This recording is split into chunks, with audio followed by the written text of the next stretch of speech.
पूर्णिमा तथा स्नान यात्रा एही दिन प्रभु समस्त भक्त को दियंती दर्शन।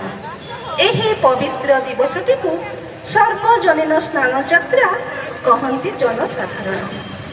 विराजित प्रभु स्नान मंडपे आज रत्न बेदी छाड़ी प्रत्यक्ष स्नान करेंगे। आज बलदेव सुभद्रा कालिया सुदर्शन स्नान करती समस्त विधि मते स्वर्ण कूपरू 108 गर जलर सुवासिले हिंदू अहिंदू विदेशी समस्त को प्रभु दियंती दर्शन। हिंदू अहिंदू विदेशी समस्त को प्रभु दियंती दर्शन। समस्त भक्तंकर मनस्कामना से करंती पूर्ण। प्रभुकर जन्म दिवस पालित हुए एही दिन। एही पवित्र दिवस रे प्रभु गणपति वेश करंती धारण। दुई गोटी होई पवित्र देखी तुम्भ गजवेश हे मधुसूदन। नेत्र दुई गोटी होई पवित्र देखी तुम्भ गजवेश हे मधुसूदन।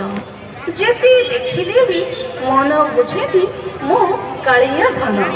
स्नान मंडपे लागिछि चहल मो कला बदन। जेते देखिले भी मन बुझेनी मो कालिया धन। स्नान मंडपे लागिछि चहल मो कला बदन।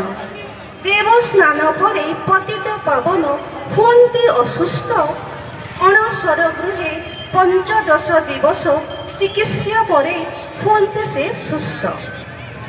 अणसर समाप्ति परे प्रभु निराकार दियंती दर्शन। नव अलंकार श्रृंगार सहित हुंती से विद्यमान। एहाकु नव यौवन दर्शन बोली कहती भक्तगण। कालिया बलिया माँ सुभद्रा को मोर कोटि कोटि प्रणाम। कालिया बलिया माँ सुभद्रा को मोर कोटि कोटि प्रणाम। धन्यवाद।